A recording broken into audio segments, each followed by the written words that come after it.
Hey vinyl community, it's Mazzy, and 2020, 2020, 2020, God, that's like the future, right?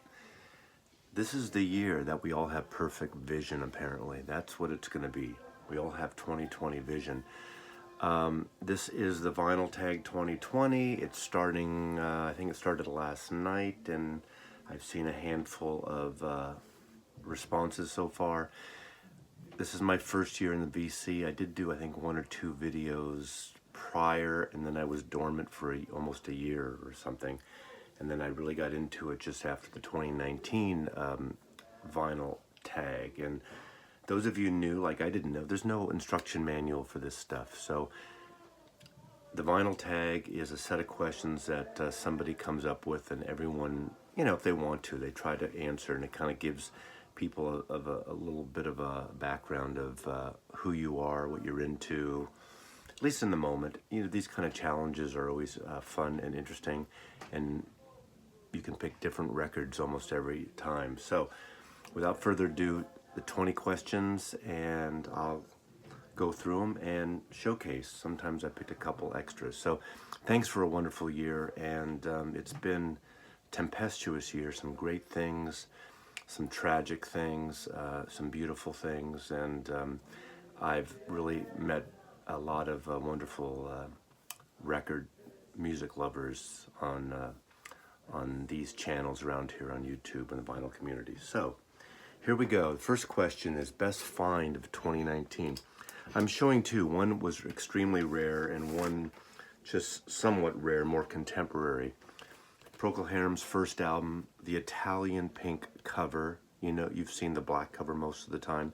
This is the original mono, and most of the American versions were reprocessed stereo. Really hard to find an original mono, and in fact, I don't think it ever came out in America. In fact, it did not come out in America. So I found an Italian one. In fact, I found two this year. One's a little bit chewed up, so maybe it's my trade. It'll be in the trade pile at some point.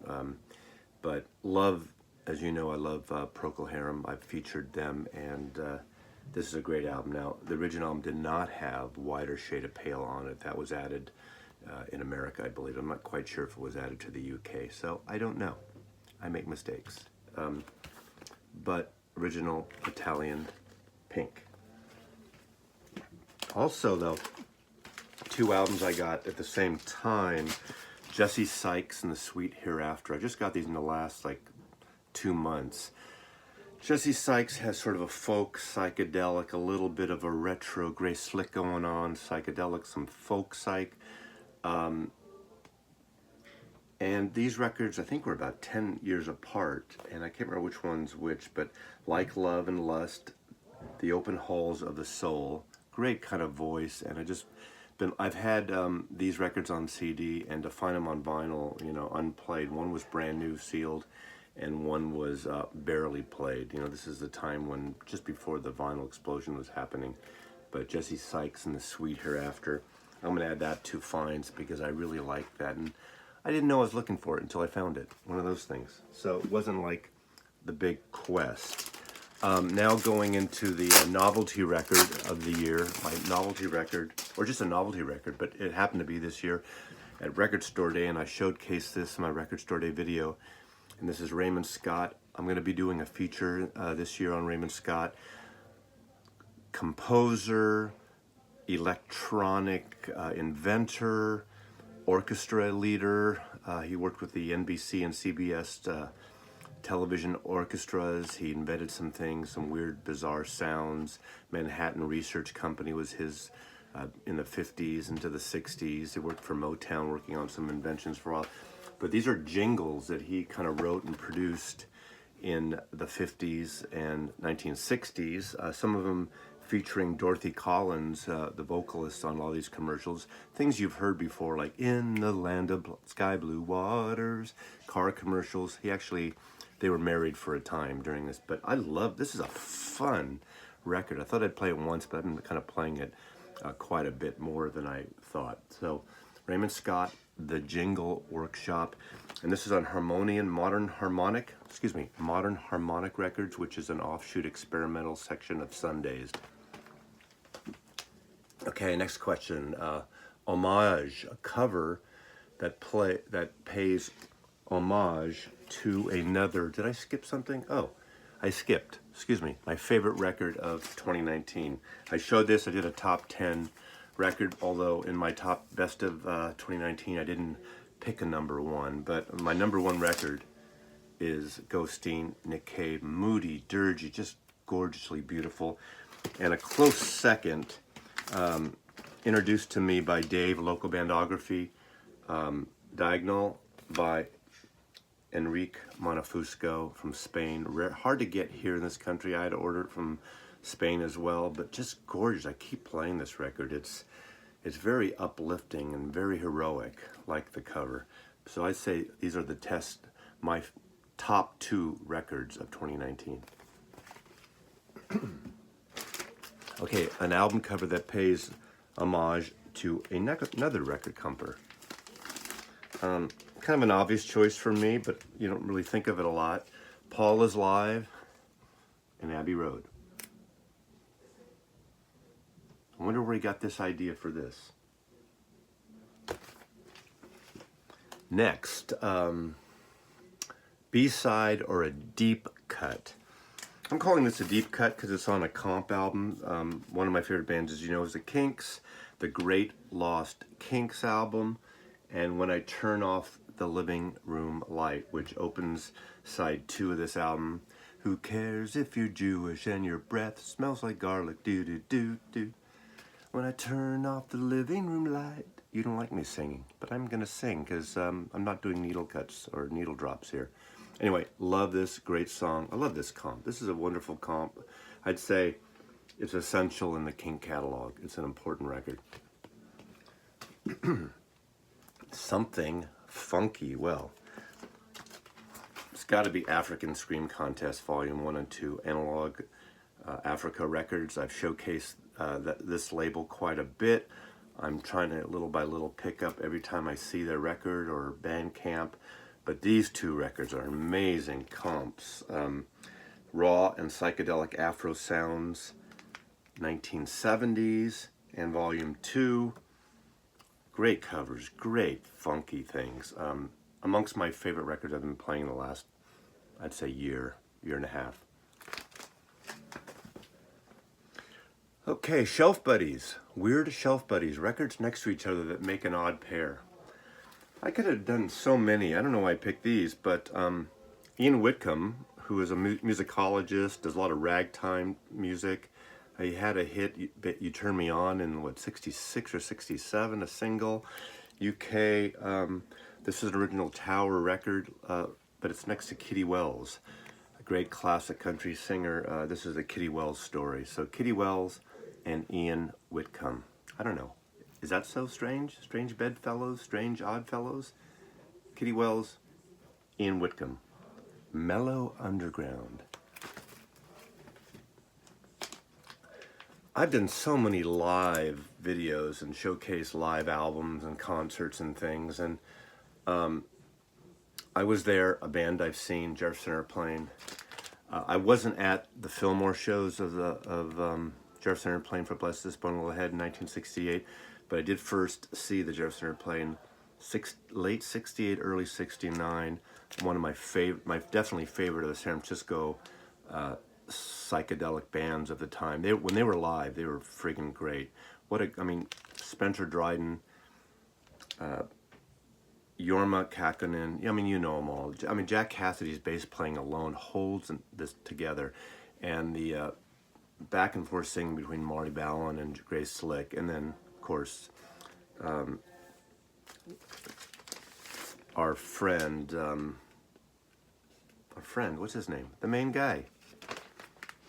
Paul Kantner. Sorry. Anyway, Jefferson Airplane, love them. I could have gone on so many things. I've spoken about going to the Last Waltz. I've spoken about just all the bands, Grateful Dead concerts, Bruce Springsteen in the 70s. X. In fact, I just saw X in Seattle 2 weeks ago. They were great. I'd seen them, 5, 6, 7 times back in the late 70s and 80s in San Francisco and Los Angeles. And they're still doing it. Love it. Okay. I wish I had an original copy, but I have a repress. There's a lot of these as well, but I would say Love Forever Changes. I do have a MoFi, which sounds amazing. Maybe it sounds better. This is the 45 RPM. I go hot and cold with 45s. You have to get up, but it's a way to get exercise while you're listening to music. But sometimes it breaks up the flow of a great album. But this sounds amazing. And this isn't too shabby. This is the Rhino reissue from, I don't know, 5 years ago maybe, give or take. It's just a great record. And the interesting thing about Forever Changes, I missed it. I didn't first hear this maybe 15 years ago. And this was, obviously 1969, right? It's 1969 when it came out? 67, excuse me. God, I'm missing that. See, I missed this the first time around. Didn't get into it till way, way later. For some reason, even working in record stores, I never heard it. So what's that about? Sometimes you blink and you miss something. And I was blinking, I guess, at that point. Okay, a unique center label. I just showcased this when I did the Neil Innes, Ron Nasty tribute. Ron Nasty, the Ruddles, Neil Innes with Monty Python, Bonzo Dog Band. But I just love Ruddlecore, this record. Obviously, if you know the Ruddles, parody of the Beatles. So having a banana instead of an apple for the Ruddles is perfect. And this is the promo 12-inch EP. Then we're moving on, kind of getting through this fairly quickly. Preband, album or band that features someone who went on to be famous. Well, the band was famous. The Sugar Cubes only have this. But Bjork, I love Bjork. I have all her LPs. I love her experimentation, her avant-garde feel, how she fuses different mediums and instruments and sounds and style and visuals and fashion and everything. And I mean, this is probably the most down to home she's ever looked on any of her album covers. I'm not going to pull them all down, but love Bjork. And I think this is the first solo album.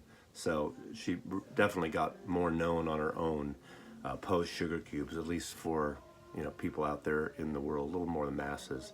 Never really a mass artist, but still really interesting.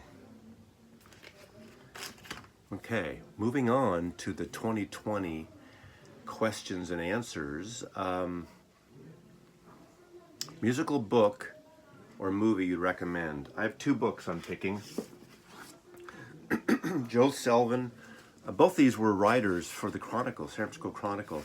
So I grew up with them. One I grew up with at a younger age and one later. And I've known slightly over the years. But Joel Selvin wrote Altamont about 4 or 5 years ago. I read it when it came out. I reread it again this year because we just completed the 50th anniversary of this tragic concert. I happened to attend Altamont, so but I was 14 years old, pretty young. I didn't know about the tragedy until I got home the next day. Really well written. Joel Selvin, he also wrote Summer of Love. He's written books about the Grateful Dead. Barry, a San Francisco writer. Highly recommended if you're into the Stones, pop culture. Obviously, I try to read everything about San Francisco and the Bay Area, things that happened in the music industry or the culture of music in San Francisco was more of that than an industry early on. And this is an important, as tragic as it was, a very important event. But great book.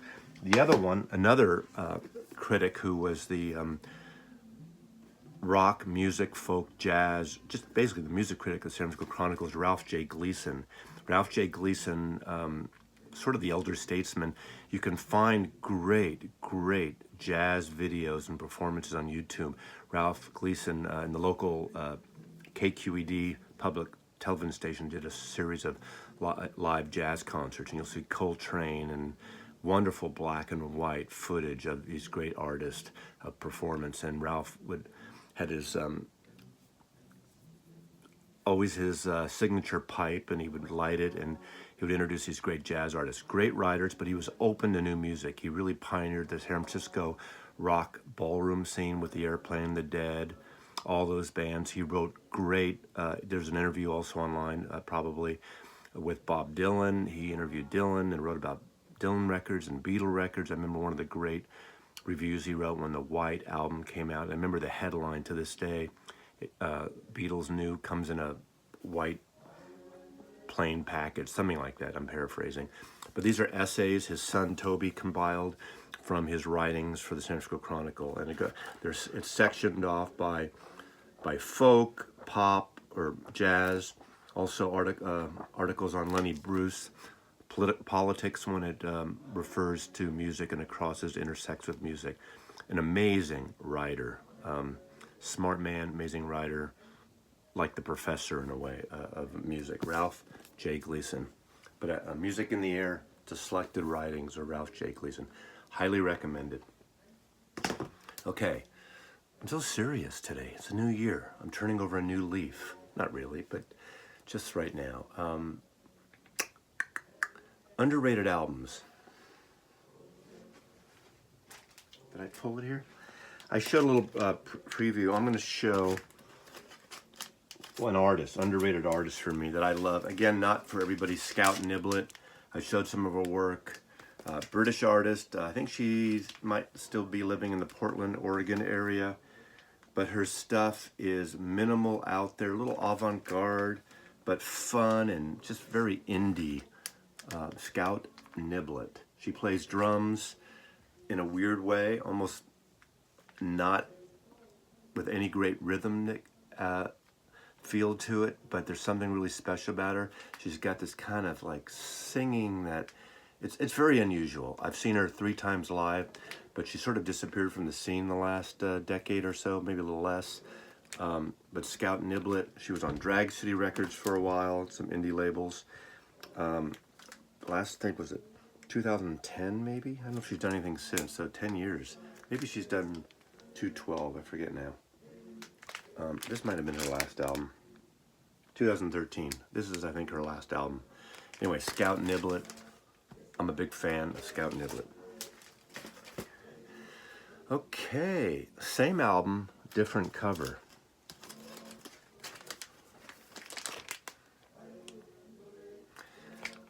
If you watched these videos, you saw that I got my first Yesterday and Today by a girlfriend, my 500th album way back in the early 70s, and she wrote on it. It's up there.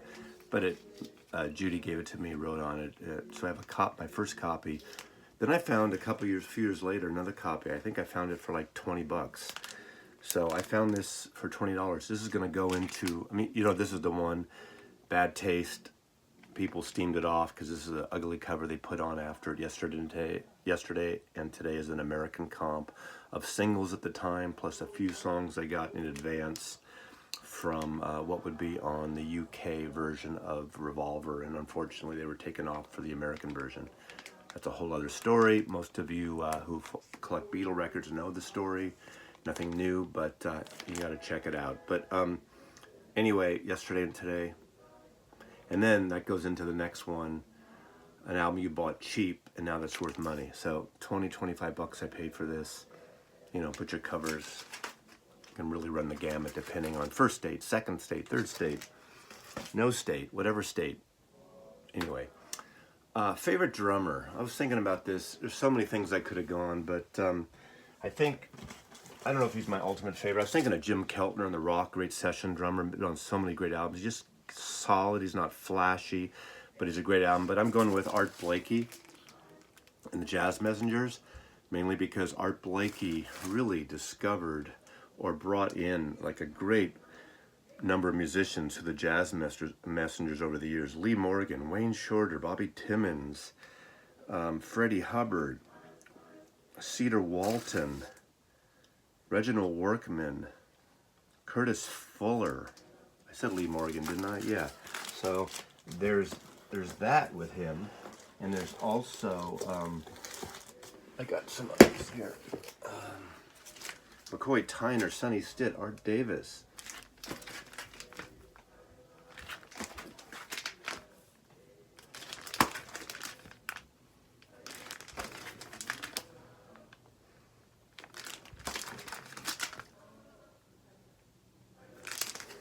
Great. He's like Miles Davis. He's someone that just really wonderfully discovered a lot of talent that went on and kind of graduated from the jazz messengers. So not just in terms of his drumming, I gotta like stick him up there because of that.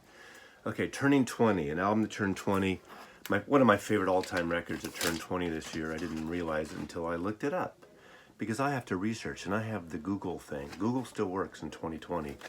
Kid A, you know, there's the group of people that love Radiohead as when they were more of a guitar-based band. I like this stuff. I like this better. This album really changed it up for me. It was so different, so unique. I love the ones after that, most of them, not every single one. But to me, this is just a perfect, gorgeously, a little more electronic based. I'm sure you know the album. If you don't, highly recommend it if you like something a little different, not necessarily guitar based, some guitars, but electronics mixed in, and the wonderful vocalizing by Tom York. There you go. And lastly, a trilogy of albums, 3 solid albums back to back to back.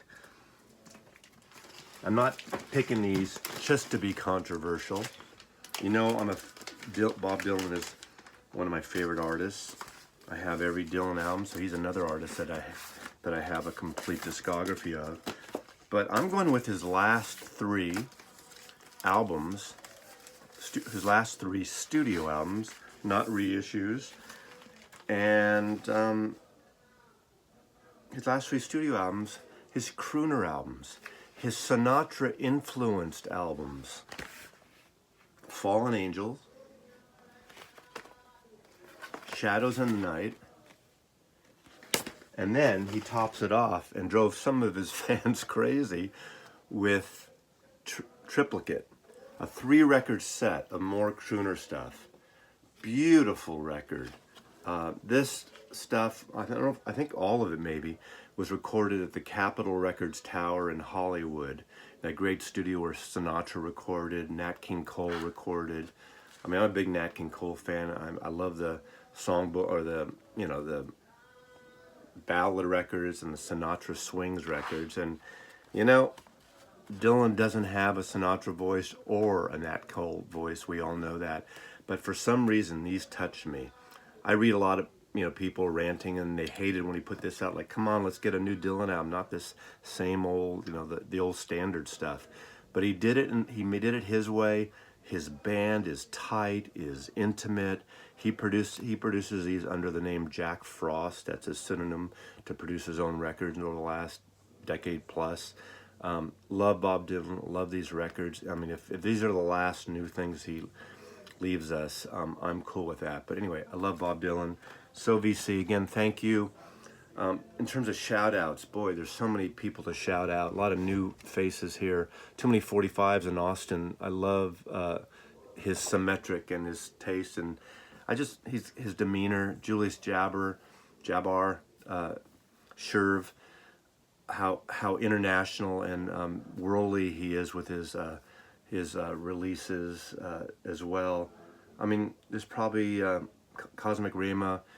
I don't want to do this because I always forget. Every time I do this, I forget. I'm not going to mention all the names again that I've been following me the last year. I feel like it's a graduating class, The graduating class that I grew up with are people like Vinyl Rundown Greg, who we came up together in the VC somewhat, and obviously John, Digital Gramophone, Local Bandography, and many more. Then there's, the older lions like Steve Carlson, although I think Steve Carlson and I started around the same time. I thought Steve Carlson was doing vinyl videos since 1959 or 1960. I could be wrong about that. I don't know. But, there's many others too, and I know the reason I hate doing this, because I always forget.